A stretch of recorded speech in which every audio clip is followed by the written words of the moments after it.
ติดตัวบ่อยู่หรอก โอ้แม่นบ่ บ่ดูมันจะเยอะตัวไหมนะ หนึ่งแหเดียวนะครับ เต็มสนันเลย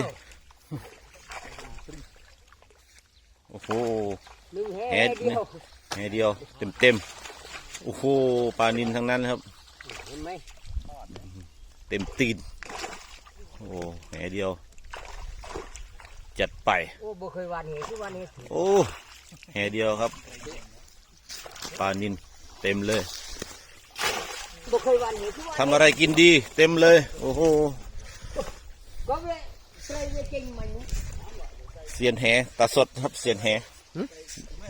เต็มมุมโอ้ ใส่ตะกร้าอยู่ใส่มือเนาะเดี๋ยว เต็ม ปดเตะมันตู้ดาวคืน ปลานิลเต็มจัดไป จ